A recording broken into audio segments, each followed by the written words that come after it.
नमस्कार दोस्तों, स्वागत है आपका अपने प्लेटफॉर्म योर लॉर्डशिप्स पर। मेरा नाम है अक्षता सोनी और आज के इस वीडियो में हम डिस्कस करेंगे Uttarakhand minority education institutions bill 2025 के बारे में, जो हाल ही में उत्तराखंड कैबिनेट ने पास किया है। इस बिल को लाने के पीछे का मेन मकसद क्या है? एजुकेशन इंस्टीट्यूशंस को रिकॉग्निशन ग्रांट करना, और ऐसी एजुकेशन इंस्टीट्यूशंस जो माइनॉरिटी कम्युनिटीज ने सेटअप किए हैं, और इन एजुकेशन इंस्टीट्यूशंस के द्वारा क्वालिटी एजुकेशन प्रोवाइड की जाए और ट्रांसपेरेंसी, इन दोनों चीज़ों को मेंटेन करने के लिए इस बिल को लाया गया है। अब इस बिल को लाने के पहले का एग्जिस्टिंग फ्रेमवर्क जो था, ये एक्ट और इसके रूल्स को नलिफाई कर दिया जाएगा, डिसॉल्व कर दिया जाएगा, रिपील कर दिया जाएगा विद इफेक्ट फ्रॉम जुलाई 1, 2026। और जो करंट मदरसा बोर्ड है, उसकी सारी पावर्स जैसे कि एग्जामिनेशन कैसे कंडक्ट करवाना है, गाइडलाइन सेट करना, सिलेबस सेट करना, ये सारी पावर्स भी नलिफाई हो जाएंगे, डिसॉल्व हो जाएंगे। जैसा कि आप लोग जानते हैं कि मदरसा बोर्ड की रिकॉग्निशन कमेटी 2020 के बाद एक भी मीटिंग में नहीं बैठी थी। 28 फरवरी 2025 के बाद मदरसा सीलिंग ड्राइव शुरू होने वाली थी, उसके जस्ट एक दिन पहले बैठ के उन्होंने रिकॉग्निशंस दिए मदरसास को। तो इस बिल को लाने के पीछे यही मेन मकसद है कि ताकि माइनॉरिटी एजुकेशन इंस्टीट्यूशंस को स्टेटस ग्रांट किया जाए, रिकॉग्निशन दिए। अब देखिए, माइनॉरिटी एजुकेशन के बेनिफिट्स को सिर्फ एक पर्टिकुलर कम्युनिटी तक रिस्ट्रिक्ट या सीमित नहीं किया गया है, बाकी अदर माइनॉरिटी कम्युनिटीज तक भी इसके बेनिफिट्स को एक्सपैंड किया गया है, जैसे कि Sikhs, Jains, Christians, Buddhist and Parsis. और एक बार जब ये एक्ट इनैक्ट हो जाएगा, जुलाई 1, 2026 से गुरमुखी और पाली भी पढ़ाए जाएंगे माइनॉरिटी एजुकेशन इंस्टीट्यूशंस में।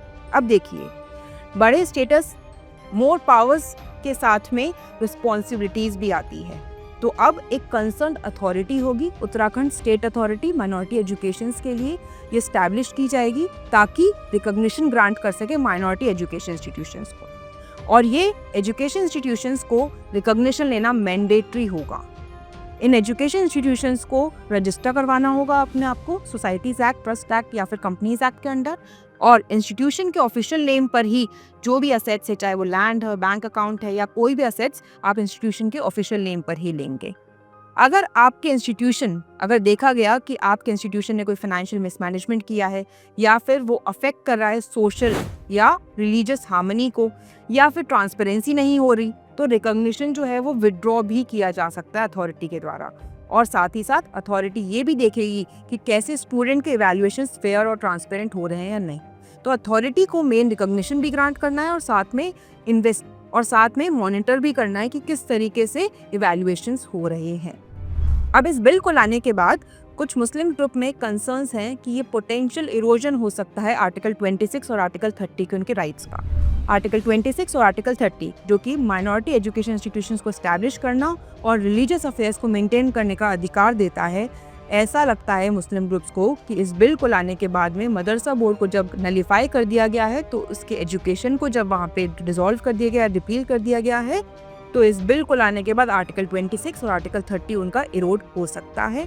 साथ ही उनके रिलीजियस एजुकेशन पे भी इम्पैक्ट पड़ेगा।